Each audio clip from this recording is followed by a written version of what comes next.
आज कौन सा राजा पढ़ेंगे? तो आज अपने को रतन सिंह नाम का राजा है, इसके बारे में पढ़ेंगे। रतन सिंह का साथ में इसमें टाइम पीरियड दिया हुआ है, ये 1302 से लेके 1303, 1302 से लेके 1303 तक ये राजा रहा था, 1 साल के लिए राजा रहा था, 1302 से 1303 के बीच में। क्या है इसके बारे में अपने पढ़ने लायक बात, अपने वो देख लेते हैं कि अपने पास है क्या पढ़ने लिए। तो पढ़ने वाली बात यह है कि इसके टाइम में अलाउद्दीन खिलजी ने आक्रमण किया था, ये देख लो आप। सिंपल सा कोई क्वेश्चन पूछेंगे कि अलाउद्दीन खिलजी ने जब आक्रमण किया था तब मेवाड़ का राजा कौन था? तो मेवाड़ का राजा अपने को दिख रहा है रतन सिंह था। अब वही बात है कि अलाउद्दीन खिलजी का आक्रमण कब हुआ, उस आक्रमण के क्या कारण थे, उस आक्रमण के क्या परिणाम निकले थे, क्या कॉन्सिक्वेंस हुए उसके, क्या कोजेज रहे थे, उन सब के बारे में अपने देख लेंगे कि क्या क्या बातें हैं, क्या क्या बातें नहीं।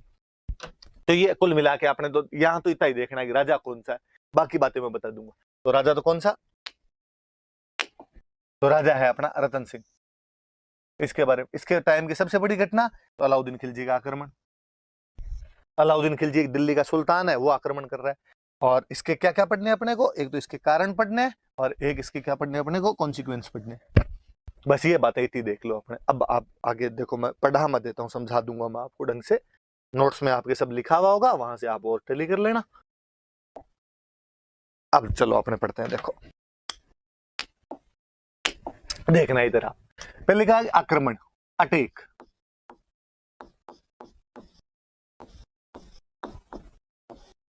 किसने किया? तो हमने वापस लिख रखा है कि अलाउद्दीन खिलजी।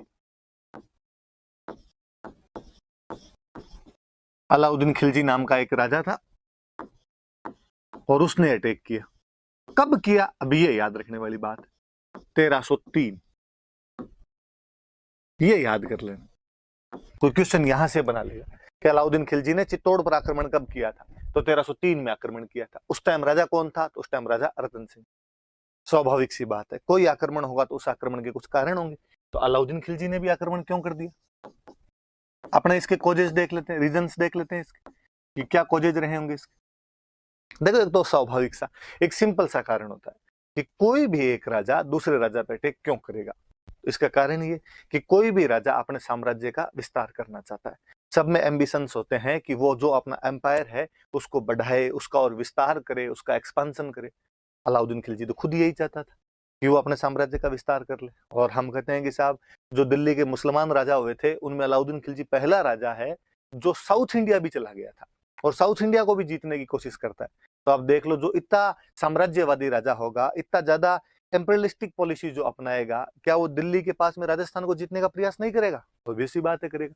तो एक कारण तो ये था कि अलाउद्दीन खिलजी जो है, उसकी जो साम्राज्यवादी नीति थी, उसकी जो एम्पेरियलिस्टिक नीति थी, एम्पेरियलिस्टिक जो उसकी पॉलिसी थी, उसकी वजह से, साम्राज्यवादी नीति की वजह से वो चित्तौड़ को जीतना चाहता था। स्वाभाविक सी सीधी सी बात समझ में आ गई, इसलिए उसने आक्रमण किया था। बड़ा कारण हमेशा कोई अटैक लिखवा ले मेंस में, कभी आपको और दिमाग में आया नहीं है, एक तो ये पक्का ही चिपका देना, या इस वजह से करना चाहता था। और क्या कारण रहे होंगे? और जब हम किताबें पढ़ते हैं, उनमें कारण देखते हैं, तो अपने कारण मिलता है कि चित्तौड़ का स्ट्रेटेजिक इंपॉर्टेंस थी।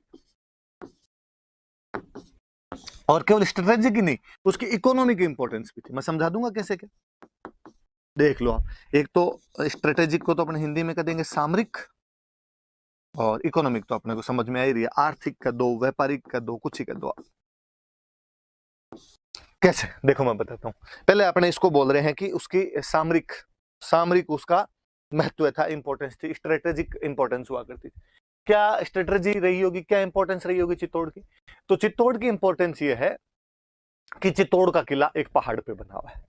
कल ही मैंने बताया था कि जैतर सिंह ने जब उसके टाइम में नागदा लूट लिया था, तो उसने कहा भाई साहब, प्लेन में राजधानी नहीं होनी चाहिए, राजधानी कोई ऐसी जगह हो, पहाड़ों के ऊपर हो, चारों तरफ से घिरा हुआ हो, ताकि जल्दी से दुश्मन आके कम से कम लूट तो नहीं सके, कोई आनिया बानिया आके लूट मार तो नहीं करके जा सके। इसलिए पहाड़ों में राजधानी बनाई हुई। तो चित्तौड़ का किला बड़ी ऊंचाई पर बना हुआ किला, बहुत चारों तरफ से बड़ा रैम्पार्ट बना हुआ उसका, बड़ी चौड़ी दीवार बनी हुई उसकी, और जल्दी से न तो कोई किले पर पहुंच सकता है, न कोई किले की दीवार को तोड़ सकता है। फिर और सुनो, आज भी आप कभी चित्तौड़ का किला देखने जाओ तो आप नोटिस करना, चित्तौड़ के किले की बाउंड्री इतनी बड़ी है, मतलब कि उसके अंदर एग्रीकल्चर तक होती है, वाटर रिसोर्सेज खूब सारे, कुंड वगैरह उसके अंदर बनाए हुए।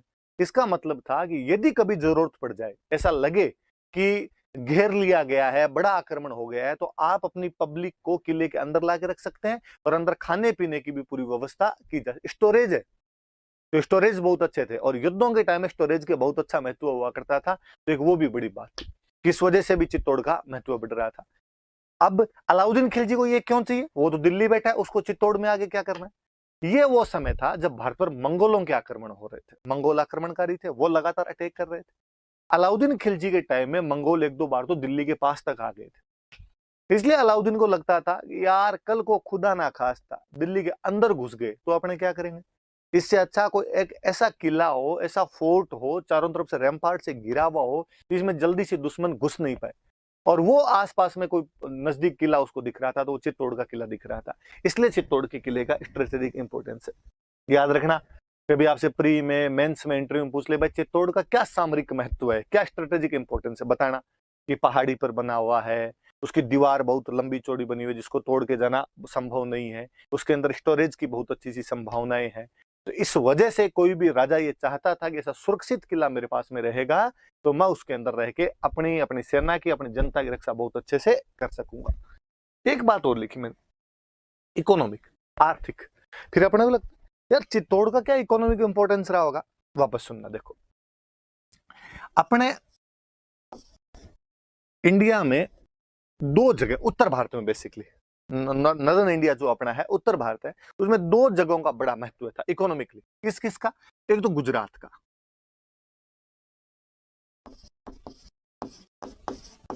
गुजरात का ऊपर वाला, ये मान लो इतना वाला पोर्शन, गुजरात वाला पोर्शन।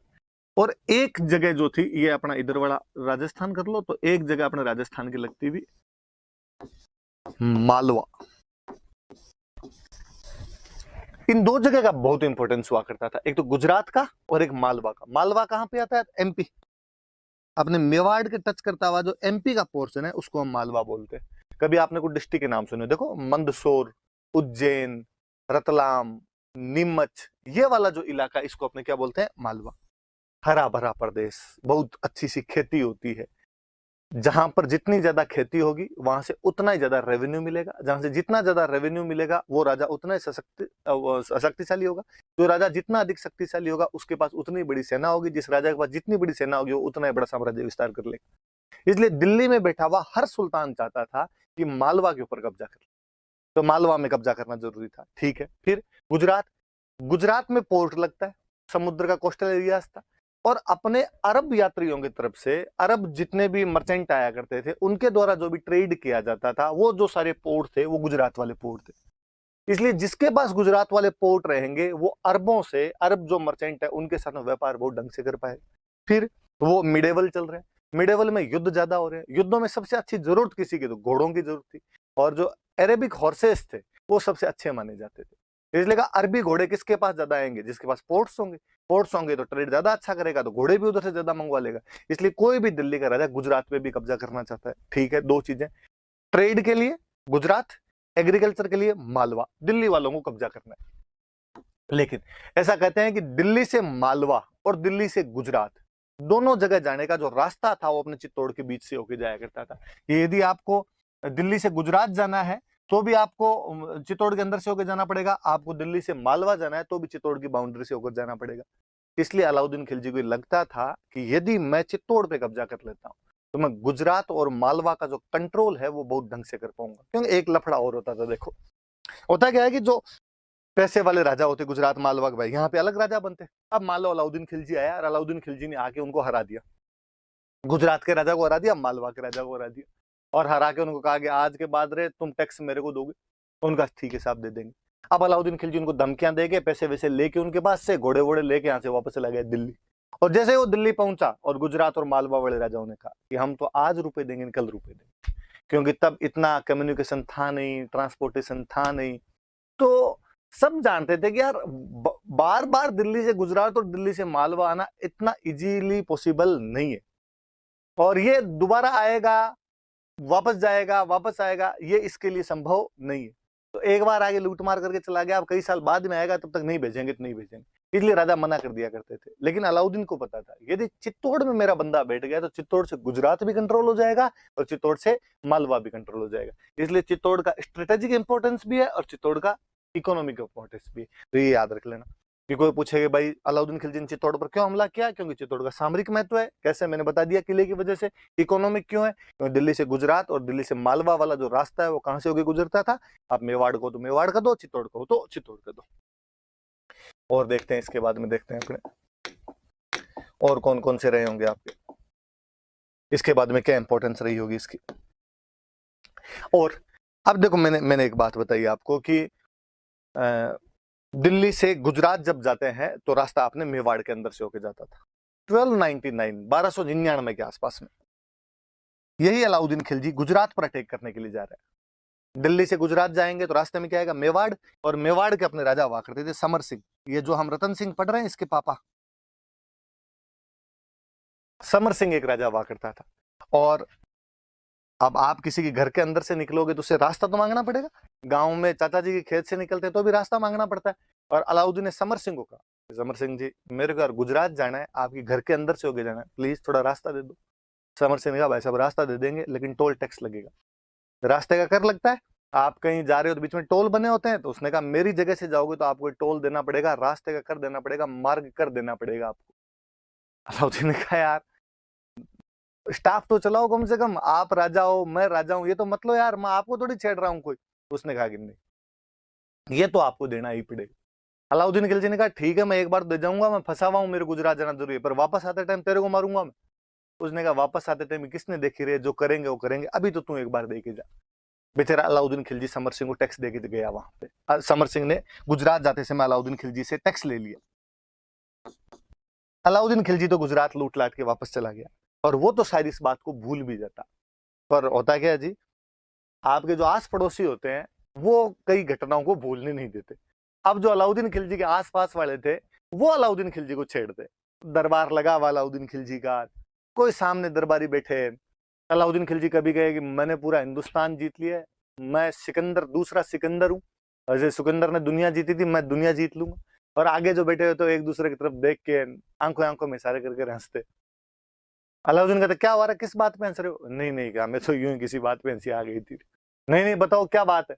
ना ना कोई पुरानी बात याद आई थी। कौन सी पुरानी बात?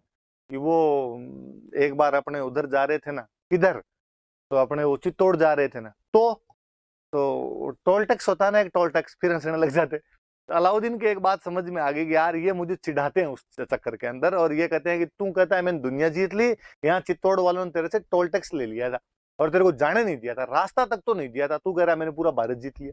और अलाउद्दीन खिलजी ने कहा अब तो भाई इसका बदला लेना ही पड़ेगा। इसलिए अलाउद्दीन खिलजी के लिए प्रेस्टीज पॉइंट बन गया था, अलाउद्दीन खिलजी के लिए प्रतिष्ठा का सवाल था, सुल्तान के लिए नाक का सवाल बन गया था कि मैं चित्तौड़ को जीतूं। तो एक कारण ये भी कि अलाउद्दीन खिलजी ने इसे अपना प्रतिष्ठा का सवाल बना लिया था, इस वजह से भी चित्तौड़ को जीतना चाहता है। फिर आप एक चीज देखो, भूताला का युद्ध होता है, भूताला के युद्ध के अंदर जो आपका जेतर सिंह है, वो जेतर सिंह आपके इल्तुतमिश को हराकर वहां से वापस भेज देता है।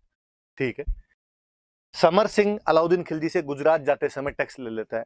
इसका मतलब क्या हुआ, चित्तौड़ का जो इन्फ्लुएंस है, चित्तौड़ की जो पावर है वो बढ़ रही है घट रही है? ऑब्वियसली बढ़ रही है। दिल्ली वालों से चला चला के पंगे ले रहे हो आप। कौन राजा ये चाहेगा कि उसके नाक के ठीक नीचे किसी दूसरे राजा की और अहमियत इतनी ज्यादा बढ़ जाए, प्रभाव इन्फ्लुएंस इतना ज्यादा बढ़ जाए कि वो अपने को डिस्टर्ब करने लग जाए।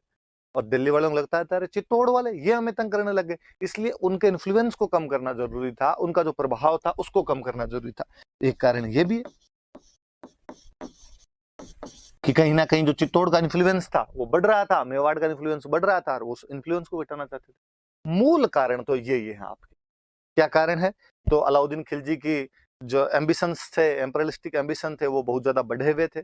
और क्या कारण है कि चित्तौड़ स्ट्रेटेजिकली और इकोनॉमिकली बहुत स्ट्रांग पोजीशन पे था, जहां पे बैठ के गुजरात मालवा का जो ट्रेड और एग्रीकल्चर है उसको कंट्रोल किया जा सकता है, वहां से टैक्स इजीली लिया जा सकता है, और यहाँ पे बैठ के अपनी सेना की, परिवार की, जनता की रक्षा भी थोड़ी ढंग से की जा सकती है। किला बहुत अच्छी जगह पे बना हुआ है। एक सुल्तान ने उसे प्रेस्टीज पॉइंट बना लिया था। क्यों? क्योंकि जब वो 1299 में गुजरात अटैक के लिए जा रहा था तो चित्तौड़ का राजा था समर सिंह, और समर सिंह ने उससे टैक्स ले लिया था। फिर चित्तौड़ का प्रभाव बढ़ रहा है तो उसको घटाना है। फिर एक कारण जो आप सब जानते हो, आपने अखबारों में पढ़ा होगा, आपने फिल्मों के अंदर देखा होगा, ऐसी कहानियां हैं कि जो रतन सिंह था उसकी एक रानी थी पद्मिनी, उसकी क्वीन हुआ करती थी पद्मिनी नाम करके। और वो जो रानी पद्मिनी थी वो बहुत सुंदर थी। और ऐसी अपने पास में कई किंवदंतियां, कई कहानियां मैं और बता दूंगा। और अलाउद्दीन खिलजी उसको प्राप्त करना चाहता था, इसलिए उसने आक्रमण किया। हालांकि हमारे इतिहासकार मानते हैं कि ये बहुत गौण कारण है, मतलब आप इसको छोड़ सकते हो, आप इसको नेग्लेक्ट कर सकते हो, आप नहीं मानो तो भी चल जाए। क्योंकि अलाउद्दीन खिलजी ने पूरे भारत पर अटैक किए थे और सब जगह कोई पद्मिनियां थोड़ी थी। राजा के आक्रमण का कारण कम से कम लुगाइयां तो नहीं होती है, आक्रमण के कारण दूसरे रहे होते हैं, पर साथ में छोटा मोटा ये भी चल जाता थी। तो कभी आपसे प्री में कोई पूछ ले इनमें से कारण कौन सा था, कारण कौन सा नहीं था, तो याद रखना। मेंस में पूछ ले कि 1303 में अलाउद्दीन खिलजी ने जब हमला किया उसके कारण क्या क्या थे, तो आप सारे कारण बता देना। बता सकते हो आप सारे कारण? ये तो अलाउद्दीन खिलजी के आक्रमण के कारण 5 कारण लिखे हमने, 5 कॉजेस लिखे, ये 5 के 5 याद रखें। अब पद्मिनी की बात है, मैं थोड़ी सी इसकी बात कर लेता हूं, फिर मैं आगे की तरफ बढ़ूंगा।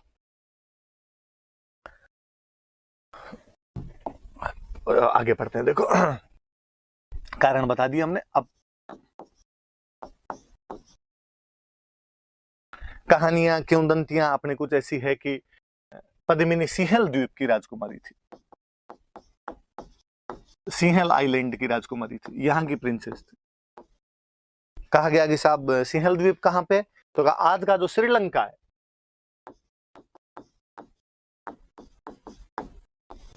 वहां की राजकुमारी थी। और यहाँ के कोई राजा थे गंधर्व सेन, और कोई रानी थी चंपावती, ये उनकी पुत्री थी गंधर्व सेन और चंपावती की।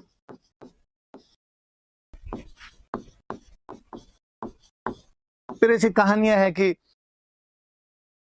यहाँ पे राजा रतन सिंह के पास में एक तोता आया, यार तोते के नाम तक वो अपने वाले तो और बता देते हैं कि हीरामन तोता था। उस तोते ने आके रतन सिंह जी को बताया कि रतन सिंह जी यहाँ से 7 समंदर पार एक इतनी सुंदर राजकुमारी रहती है। और रतन सिंह जी उसके पीछे पीछे और चले गए, और कहते कई सालों तक वहां पे भटकते रहे। सिंहल द्वीप के राजा के उस घर में उसको घुसने का मौका नहीं मिला। फाइनली जो पैसे वैसे खत्म हो गए तो वहां जोगी वोगी का भेष और बना लिया। एक दिन राजा ने उनको देख लिया, गंधर्व सेन जो राजा था उसने ही देखा। उसने कहा कि यार जेंटलमैन, तुम शक्ल से यार सन्यासी लगते तो नहीं, इस उम्र में जोग धारण करने का क्या कारण रहा? उसने कहा सर आपने एकदम सटीक पहचाना, मैं तो ऐसे ऐसे करके मेवाड़ का राजकुमार हूँ। मेवाड़ को कौन नहीं जाने, मेवाड़ की ख्याति थी। और सिंहल द्वीप के राजा ने भी कहा क्या बात करते हो, आप मेवाड़ के राजा हो, फिर ऐसे क्यों भटक रहे हो, क्या कारण है इसका मुझे बताओ। और उसने मुस्कुरा कहा साहब कारण तो आपके महलों के अंदर ही मौजूद है, क्या बात करते हो। और उसने पूरी बात बताई, साहब ऐसे ऐसे मैं तो पद्मिनी से शादी करने के लिए आया था। श्रीलंका के राजा की क्या औकात कि मेवाड़ के राजकुमार को मना करे। हमारे भारत का नक्शा जब लेके आते हैं, भारत का जब मैप लेके आते हैं, तो श्रीलंका का मैप फ्री के अंदर आ जाता है। तो उसने कहा साहब धन घड़ी धन भाग, आप मेरे राजकुमारी से शादी करना चाहते हो। और उसने कहते पद्मिनी से शादी कर दी। रतन सिंह जी यहाँ आ गए, हंसी खुशी अपना जीवन यापन कर रहे थे, यहाँ पे पद्मिनी के साथ रह रहे थे। फिर आगे कहानी और, रतन सिंह जी के दरबार में एक विद्वान व्यक्ति रहता था, राघव चेतन नाम था उसका। राघव चेतन नाम करके कोई विद्वान व्यक्ति थे, पंडित जी थे, पढ़े लिखे थे। और राघव चेतन ने एक दिन ऐसा कहते हैं कि पद्मिनी को देख लिया, और पद्मिनी को देखते वो मूर्छित होकर गिर गया। रतन सिंह को जब ये बात पता चली तो रतन सिंह ने कहा है यार ऐसे कैसे, किसी दूसरे की वाइफ पे, किसी दूसरे की रानी पे तुम ऐसी बुरी नीयत कैसे रख सकते हो। और राघव चेतन ने कहा कि अब हो गया सर, वो तो जो हो ही गया। रतन सिंह ने कहा नहीं, आज के बाद तो दिखना नहीं चाहिए, दिख गया तो देख लेना। राघव चेतन को बेइज्जती करके वहां से निकाल दिया। अब आपकी कोई बेइज्जती करके निकाल दी तो आप क्या करो। तो दुश्मन का दुश्मन हमेशा अच्छा दोस्त होता है। तो मेवाड़ वालों का दुश्मन कौन? खिलजी, क्योंकि उससे गुजरात जाते समय टैक्स वगैरह लिए हुए थे। राघव चेतन गया अलाउद्दीन खिलजी के पास, और अलाउद्दीन खिलजी को जाके उसने बताया, और उसने पूरी बात बताई। साहब ऐसे ऐसे पद्मिनी की सुंदरता के बारे में बताया। पद्मिनी पानी पीती है तो यहाँ से दिखता है, उसके कंठों से दिखाई देता है। और कहता है अलाउद्दीन खिलजी को जब ये बात पता चली तो अलाउद्दीन खिलजी ने यहाँ पे आक्रमण कर दिया था। ऐसी कई कहानियां किंवदंतियां आपने चलती है कि ऐसी कोई बात भी थी, और मैं इसके बारे में और बात करूंगा। तो ये पद्मिनी के थोड़ा सा याद रखना कि अपने कोई क्वेश्चन पूछे तो कि भाई ये सिंहल द्वीप की राजकुमारी थी, और पिताजी का नाम गंधर्व सेन था, माताजी का नाम चंपावती था। अलाउद्दीन खिलजी को उसके बारे में कौन बताता है? तो अलाउद्दीन खिलजी को उसके बारे में किसने बताया था? तो राघव चेतन नाम के व्यक्ति ने बताया था। आगे की कहानी ये कहती है कि अलाउद्दीन खिलजी यहाँ पे आया, अलाउद्दीन खिलजी ने आगे यहाँ पे घेरा डाला, और आगे रतन सिंह को कहा कि मुझे तुम्हारी रानी पद्मिनी चाहिए। राजा ने कहा यार ऐसे कैसे हो सकता है, कोई वस्तु थोड़ी है कि एक तू रख ले और एक मैं रख लूं, या मेरे वाली तेरे को दे दी जाए। ये मेरी रानी है, तू ऐसे कैसे बात कर सकता है? तो अलाउद्दीन ने कहा मैं जबरदस्ती ले जाऊंगा। वापस उसी पॉइंट पे ही मैंने बताया कि चित्तौड़ का किला बहुत मजबूत था, जल्दी से अंदर नहीं घुस सकते थे, और कहते राजा ने अपना किला बंद करवा के राजा अंदर बैठ गया। अलाउद्दीन खिलजी को लगा कि यार अंदर घुस ही नहीं पाएंगे, तो फिर उसने एक जाल फेंका और उसने कहा कि चलो मैं आपसे संधि करने के लिए तैयार हूँ, जो हो गई वो तो बात हो गई, और अपने आप नई लड़ाई करेंगे। और कहते हैं कि अलाउद्दीन खिलजी को संधि के लिए बुलाया गया, खाने के लिए बुलाया गया। वहां अलाउद्दीन खिलजी बैठा हुआ था और उसके सामने एक शीशा लगा हुआ था, नीचे एक पौंड बना हुआ था, तालाब बना हुआ था। पद्मिनी उस शीशे के जैसे आगे आई, उसकी जो प्रति छाया थी, उसकी जो छाया दिखाई देती है, प्रतिकृति दिखाई देती है, वो तालाब के अंदर दिखाई देती है। और अलाउद्दीन खिलजी उसको देख के यूं बड़ा मोहित होता है। कहते हैं जब वापस अलाउद्दीन खिलजी जा रहा था तो रतन सिंह उसको सी ऑफ करने के लिए नीचे तक गया, उसको लगाया अब तो संधि हो ही गई। और नीचे जाते अलाउद्दीन खिलजी बड़ा घाघ आदमी था, जगीरा की तरह कमीनापन कूट कूट के भरा हुआ था उस आदमी, और उसने रतन सिंह को गिरफ्तार कर लिया। और उसने कहा कि जब तक मेरे पास पद्मिनी नहीं आएगी तब तक रतन सिंह को नहीं छोड़ा जाएगा। पद्मिनी के लेंगे, पद्मिनी जितनी सुंदर थी उतनी बुद्धिमान महिला थी। और ऐसा कहा जाता है कि पद्मिनी के एक भैया थे और उन भैया का नाम था गोरा। एक पद्मिनी का भतीजा था और उस भतीजे का नाम था बादल। दोनों आपस में भी काका भतीजा थे। पद्मिनी ने इनको बुलाया, इनको बुला के समझाई कि ये बात है, क्या किया जाना चाहिए। इन्होंने प्लानिंग की और प्लानिंग करके कहा कि ठीक है। अलाउद्दीन के पास मैसेज करवाया, अलाउद्दीन के पास मैसेज करके कहा कि पद्मिनी तुम्हारे पास आने के लिए तैयार है, पर पद्मिनी अकेली नहीं आएगी, उसके साथ में उसकी दासियां भी आएगी। उसने कहा कोई नहीं, ठीक है, आप तो भेज दो, दासियों को भी भेज दो। तो कहते हैं कि पद्मिनी जब जा रही थी तो रानी हमेशा पालकी के अंदर बैठ के जाती, 4 जने उठाते, वो कहार उठाने वाले होते, तो वो आगे की पालकी में तो पद्मिनी को बिठाया, पीछे की पालकी में जिनमें महिलाओं को बिठाना था उनके अंदर सारे के सारे शस्त्रधारी योद्धा बिठा दिए, सोल्जर्स बिठा दिए। वहां गए और नजदीक जाके वापस का कि पद्मिनी अंतिम बार रतन सिंह से मिलना चाहती। अलाउद्दीन का मिला दो यार, कैंप पड़ा कहीं पे साइड में, मिला दिया जाए इसको। और कहते हैं कि पद्मिनी वहां जब रतन सिंह के पास पहुंचे तो पद्मिनी जितनी सुंदर थे, जितनी बुद्धिमान थे, उतनी वीर महिला और थी। और उसने आसपास जो 5-7 बॉडीगार्ड खड़े थे उनको मार दिया और रतन सिंह को लेकर वहां से भाग गई। जब तक अलाउद्दीन खिलजी को नहीं समझ में आता कि हमारे साथ में धोखा हुआ है, वो लड़ने के लिए तैयार होते, इधर गोरा और बादल अपनी सेना लेके तैयार खड़े थे। कहते हैं गोरा और बादल उनके साथ लड़ाई करते हैं। गोरा तो उस लड़ाई में काम आ जाता है, वीर गति को प्राप्त हो जाता है, शहीद हो जाता है। बादल सेना को लेके वापस आ जाता है, किले के अंदर घुस जाते हैं। अब अलाउद्दीन को बड़ा गुस्सा है। अलाउद्दीन ने कहा हाँ हाँ ठीक किया आपने, तो रतन सिंह को लेके और चले गए। और आपने कहा अब तो मैं तुम्हें मार के जाऊंगा यहाँ से। और उसने कहते 8 महीने का घेरा डाल दिया था चित्तौड़ किले के बाहर। अब जब इतना लंबा घेरा चला तो किले के अंदर का अनाज और पानी समाप्त होने लग गया था, जो स्टोरेज थे वो खत्म होने लग गए थे।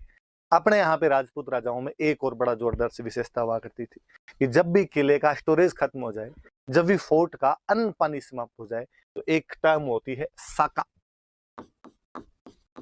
उस समय जो युद्ध किए जाते थे उन युद्धों को बोलते थे साका। अब कहा गया कि भाई अब 2 चीजें देखो। पहली बात तो ये कि ऐसा कब किया जाता, ये किले के अंदर बंद करने वाली व्यवस्था कब आती, जब ये लगता है कि दुश्मन की सेना बहुत बड़ी है, अपनी सेना कमजोर है, सीधी सीधी लड़ाई के अंदर डायरेक्ट यदि फाइट करेंगे तो उसके अंदर जीत नहीं पाएंगे। तो होता ये था कि दिल्ली वालों की फौज आ जाती थी 30,000 की, और इधर किले के अंदर कितने फौजी है, इधर फौजी बैठे 3,000 5,000 ऐसे फौजी बैठे। लगता है यार नहीं पार पड़ेगी, किले के गेट करो बंद, कितने दिन तक बाहर बैठे रहेंगे, जाना ही पड़ेगा। और ज्यादातर मामलों में होता था कि बाहर वाला बाहर से चला ही जाता। तो दिल्ली छोड़ के चित्तौड़ में रहना कई दिनों तक संभव नहीं हो पाएगा। आप अपनी कैपिटल को छोड़ के ज्यादा दिन तक दूर नहीं रह सकते। पर कई बार ऐसा होता कि अगला रह जाता, अगले की पार पड़ जाती। अलाउद्दीन खिलजी 8 महीने रह गया। अब क्या किया जाए, तो अब का किले का तो पानी भी खत्म हो गया, किले का तो अनाज भी खत्म हो गया, भूखे मरेंगे। तो भूखे मरेंगे इससे अच्छा लड़के ही मतलब। तो लड़के मरेंगे तो अपने तो 3,000 है, सामने वाले 30,000 बैठे हैं, तो अपने तो मर जाएंगे, और अपने मर जाएंगे तो महिलाओं को और बच्चों को ये सब उठा के ले जाएंगे। का तो इसका एक तरीका किया जाए, अब अपने तो मरेंगे, परिवार की रक्षा के लिए क्या किया जाए, महिलाओं की रक्षा के लिए क्या किया जाए। तो जो महिलाएं हुआ करती थी वो खुद ही कहती तुम हमारी चिंता मत करो, हम जोहर कर लेंगे। एक टाइम है वापस सुनना, जोहर क्या होगा साहब जोहर के अंदर। तो महिलाएं जितनी भी हुआ करती थी वो अग्नि जलाती, और अग्नि के अंदर महिलाएं बैठ जाया करती थी, अपनी जीवन लीला समाप्त कर लिया करती थी, ताकि वो जो सोल्जर है उनको परिवार की कोई चिंता नहीं रहे। अब वो लड़े मरे, और अब वो जो सोल्जर होते थे, जब परिवार समाप्ति हो गया तो बंदे में और गुस्सा होता था, वैसे ही दुश्मन के खिलाफ लड़ने का गुस्सा हुआ करता था। अब वो केसरिये कपड़े पहनते और केसरी कपड़े पहन के बाहर लड़ने के लिए जाते। अब उनके जीवन का एकमात्र उद्देश्य अधिकाधिक संख्या में दुश्मन को मारना था, ज्यादा से ज्यादा, जितने ज्यादा हो सके उतने दुश्मन को मारना था। और मुंड पे टूट के पड़ता और वहां पे लड़ते हुए वीरगति को प्राप्त हो जाया करते थे। क्योंकि केसरिये कपड़े पहन के जाते थे इसलिए उस टाइम को बोलते थे केसरिया। तो दो चीजें हो गई, एक तो हो गया जौहर और एक हो गया केसरिया। और इन दोनों की जो कंबाइंड फॉर्म होती थी उस कंबाइंड फॉर्म को बोलते थे साका। तो याद रखना, कभी कोई पूछ ले कि साके में दो चीजें क्या क्या होती है, तो एक तो होता है जौहर, एक होता है केसरिया। अब अगला सवाल पूछेगा जौहर कौन करता है, केसरिया कौन करता है? तो जौहर किया जाता है महिलाओं के द्वारा, फीमेल, और केसरिया किया जाता है पुरुषों के द्वारा। और इन दोनों को मिला के क्या बोलते हैं? तो यहाँ पे जौहर किसने किया होगा? तो महिला कौन? तो रानी पद्मिनी। तो कहते रानी पद्मिनी ने अपनी 1600 अन्य रानियों के साथ में, 1600 अन्य महिलाओं के साथ में जौहर किया था। केसरिया किसने किया? तो केसरिया करने वाले रतन सिंह, राजा रतन सिंह और उनके सेनापति। क्योंकि गोरान तो पहले शहीद हो गए थे, तो ये बादल अनजीते लोग बचे हुए थे, इन सब ने मिलकर बाद में केसरिया कर लिया। कई कहानियों में आता है कि नहीं, गोरा भी वापस आ गया था और गोरा बादल साथ में लड़ते हुए शहीद हुए थे। पर कुल मिला के सारे अलाउद्दीन खिलजी वाली उस लड़ाई के अंदर ही काम आ गए थे, उसके अंदर शहीद हो गए थे। तो ये चीज याद रखना। अब इसके लिए कहते हैं कि ये जो पद्मिनी और रतन सिंह वाला जो हुआ था, ये चित्तौड़ का पहला साका है। पहली बार चित्तौड़ के अंदर ये वाली जो प्रक्रिया, फायर बाथ वाली जो जौहर वाली प्रक्रिया थी, साके वाली जो प्रक्रिया थी, ये पहली बार इसी टाइम अपनाई गई थी। कब हुआ? तो बाकायदा तारीख है 25 अगस्त 1303। ये याद रख लेना आपने कि चित्तौड़ का पहला साका कब हुआ? तो 25 अगस्त 1303 को हुआ था। किसने किया? तो रानी पद्मिनी के नेतृत्व में जौहर हुआ, रतन सिंह और गोरा बादल के नेतृत्व में केसरिया हुआ। इसको मिला के क्या बोलते हैं? साका बोलते हैं। अलाउद्दीन खिलजी जीत गया, लेकिन अलाउद्दीन खिलजी के सैनिक बहुत ज्यादा मरे। उसने किले पे कब्जा किया और किले पे कब्जा कर उसको लगा अब तो मैं पद्मिनी को उठा ही ले जाऊंगा। लेकिन अंदर आगे देखा कि महिलाएं तो पहले ही सब की सब अपने आप को अग्नि के अंदर झोंक चुकी थी। किले में केवल राख थी, किले में कुछ ही नहीं मिला और बौखलाया हुआ था अलाउद्दीन खिलजी। और उसने कहा कि जितने निर्दोष लोग बैठे हुए भाई, लड़ाई करने कौन जाएंगे? सैनिक। बाकी सामान्य किसान, मजदूर, वो तो बेचारा अपने घर के अंदर बैठा हुआ था। तो उसने कहा सबको बाहर निकाल दिया। सबको बाहर निकाला गया और वहां पे लोगों का नरसंहार किया गया, मैसेकर किया गया वहां पे, बहुत भयंकर वाला। 30,000 लोग कटवाए थे, कहते हैं अलाउद्दीन खिलजी। 30,000 लोगों का मैसेकर किया गया था वहां पे, कत्लेआम कर दिया गया, नरसंहार कर दिया गया। गुस्सा आया हुआ था उसको और उसने कहा कि अब चित्तौड़ मेरा है, अब उसको तो वापस जाना है, तो अब चित्तौड़ का क्या करेंगे? तो उसने कहा आज के बाद मेरा बेटा चित्तौड़ के अंदर रहेगा। और बेटे का नाम था खिजर खान, ये याद रखना। और उसके बेटे का नाम खिजर खान था, इसलिए कहा कि अब चित्तौड़ को मैंने बर्बाद कर दिया, लेकिन खिजर खान यहाँ पे रहेगा और खिजर खान इस चित्तौड़ को वापस आबाद करेगा। खिजर खान आबाद करेगा, इसलिए इसका नाम बदलकर उसने किया खिजराबाद। ये याद रख लेना कि अलाउद्दीन खिलजी ने चित्तौड़ का नाम बदलकर क्या कर दिया था? तो अलाउद्दीन खिलजी ने चित्तौड़ का नाम बदलकर क्या कर दिया था? खिजराबाद कर दिया था। एविडेंस है कोई अपने पास में? हाँ, अपने पास में एविडेंस भी मिलता है। 1325 के आसपास की एक अभिलेख मिला है, एक इंस्क्रिप्शन मिला है। चित्तौड़ के अंदर एक दरगाह है, दाहिबी पीर की दरगाह। दरगाह तो समझते हो, मुस्लिम जो संत वगैरह हुआ करते थे, पीर मतलब संत हो गए, उनका जो पूजा का स्थान होता, उनका जो रहने का स्थान होता था, उसको दरगाह बोलते थे। एक दाहिबी पीर की दरगाह है और वहां का एक इंस्क्रिप्शन मिला है। मुस्लिमों के इंस्क्रिप्शन होते तो वो ज्यादातर पर्शियन लैंग्वेज में होते, फारसी में होते। तो एक पर्शियन इंस्क्रिप्शन मिला है और उसके अंदर चित्तौड़ का नाम अपने को खिजराबाद मिलता है। तो खिजर खान को दे के गया, इसलिए उसने चित्तौड़ का नाम बदलकर क्या कर दिया था? खिजराबाद उसने नाम कर दिया था। तो इस साके वाली बात, ये सब बातें याद रखना। अब यहाँ पे खिजर खान रहता है, कई साल तक खिजर खान रहता है। 1303 के आसपास देके चला गया था और लगभग 1312 के आसपास तक, 9 साल के आसपास तक या 9-10 साल तक यहाँ पे खिजर खान ने शासन किया था उसका। अब जब इतने साल तक रहेगा, कुछ ना कुछ वो भी काम करवाएगा। तो खिजर खान ने कई काम करवाए थे, ये वापस देख लेना। थोड़ी सी बातें आप साके वाली ये सब चीजें समझ लेना। हालांकि आपके नोट्स में लिखी हुई है, वहां पर और पल्ले पड़ जाएगी, लेकिन फिर भी याद रखना साका क्या होता है, कैसे किया गया था। मैंने कहानी आपको बता दी। अब जब खिजर खान यहाँ रहा तो खिजर खान ने क्या क्या किया वो देखते हैं अपने। देखो, खिजर खान को देके चले गए साहब, और नाम क्या कर गए इसका? खिजराबाद। और ये जानकारी अपने को कहां पे मिलती है? तो दाहिबी पीर की दरगाह।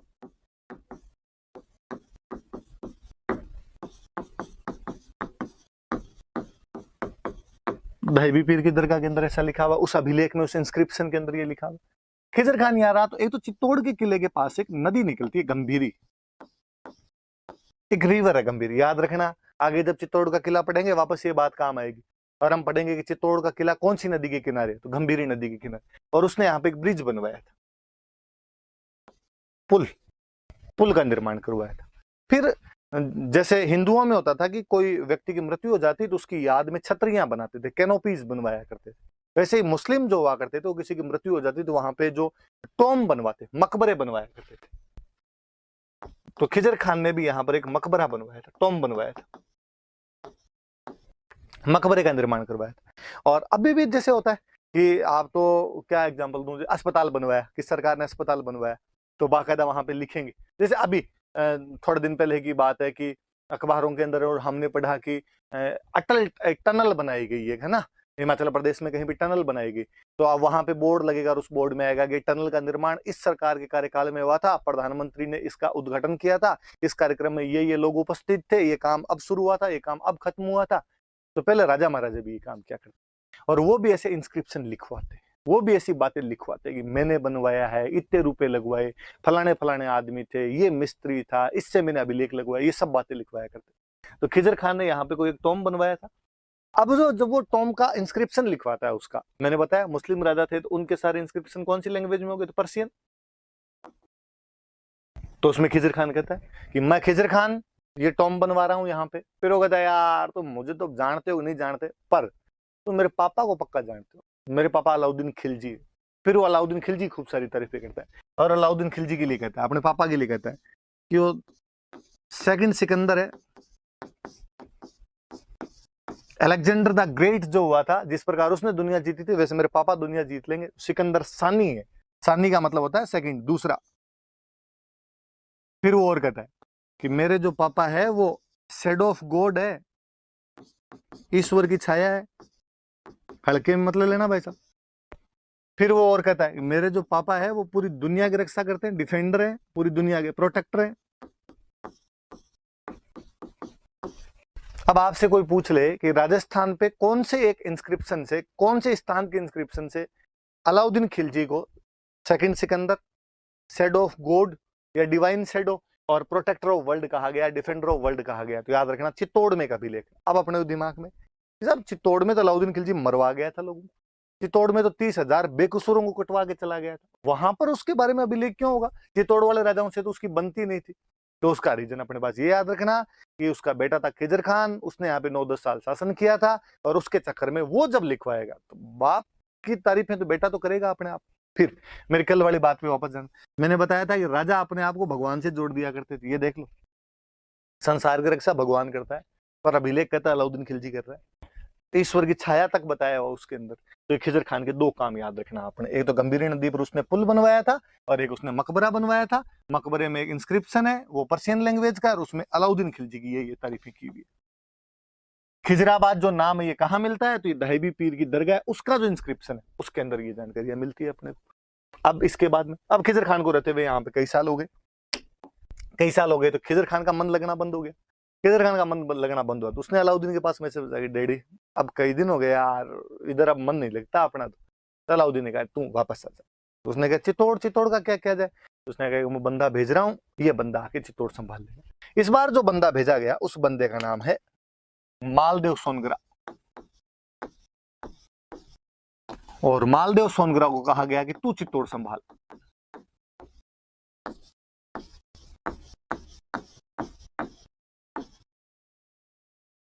इसको भेज दिया। मालदेव सोनग्रा के यूं बड़ी बड़ी मूछें और दाढ़ी थी, इसलिए इसका नाम पड़ गया मुछड़ा मालदेव, मूछों वाला मालदेव कहने लगे इसको।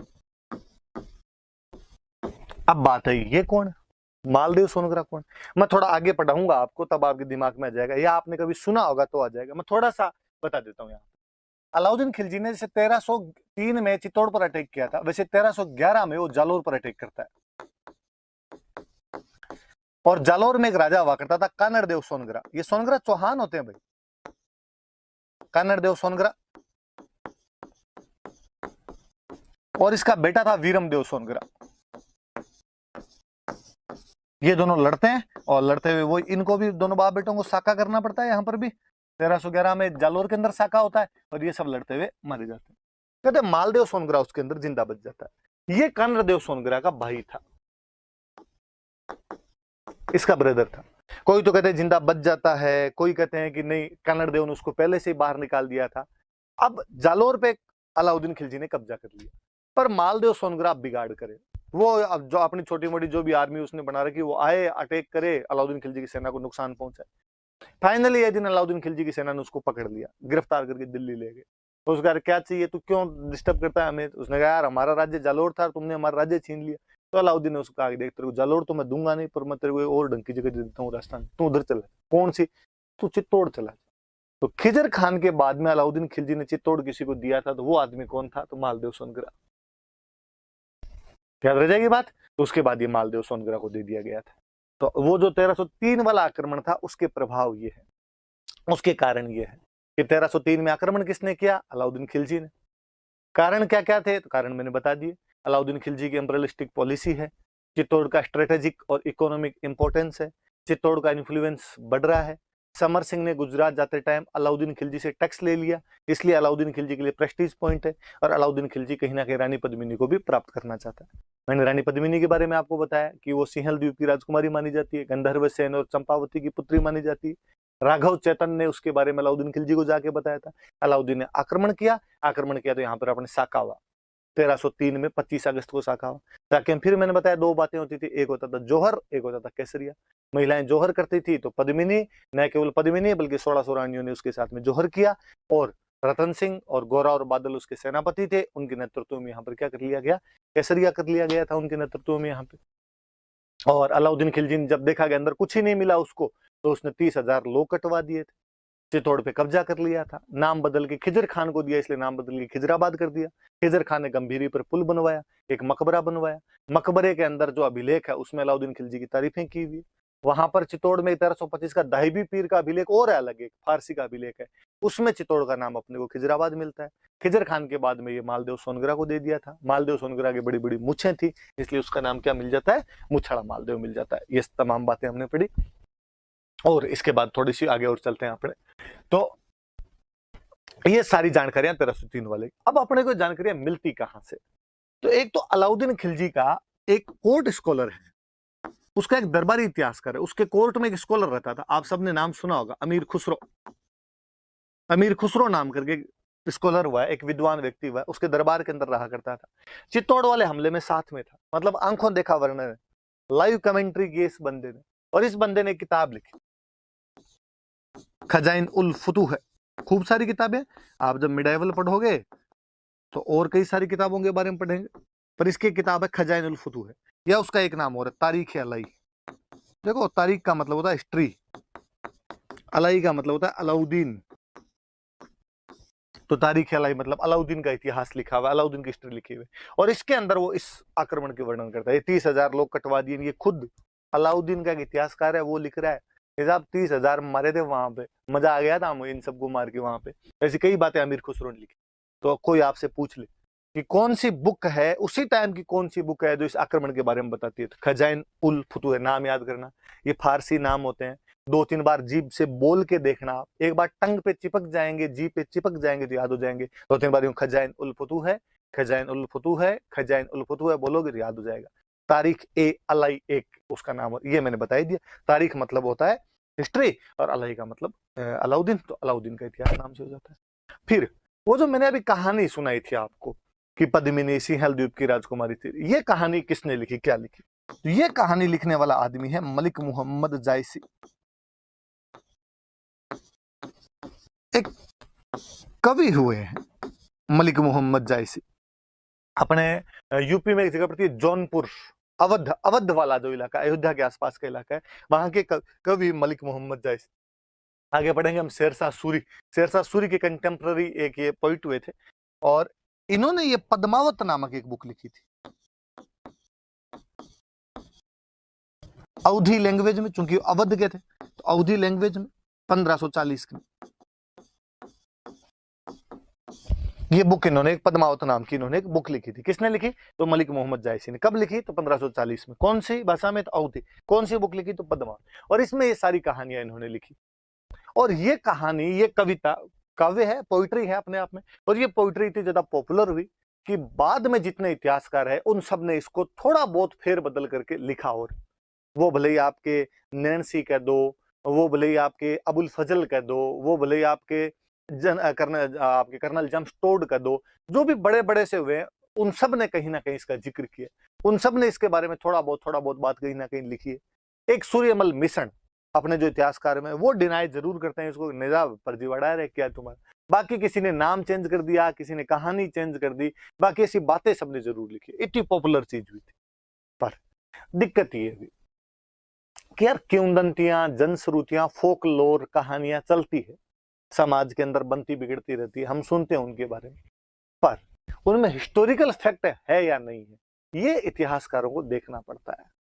इसके साथ दिक्कत ये हुई कि लोगों ने इस पोइट्री को हिस्ट्री मानना शुरू कर दिया और लोगों ने इस कहानी को इतिहास के रूप में पढ़ाया जाना शुरू कर दिया, इसको सुनाया जाना शुरू कर दिया इतिहास के रूप में। और यहाँ पे जाके लफड़ा करते हैं। आप कविता को हिस्ट्री नहीं बना सकते। हम कहते हैं जहां ना पहुंचे रवि वहां पहुंचे कवि, कि कवि कल्पनाएं करता है, कवि इमेजिनेशन करता है, अपने घोड़े दौड़ाता है और ऐसी ऐसी घटनाओं को जोड़ के लिख देता है जिनका वास्तव में कोई अस्तित्व, एग्जिस्टेंस नहीं रहा होगा। और इसी एग्जिस्टेंस के अंदर वो लिख गया कि वो सिंहल द्वीप की राजकुमारी थी।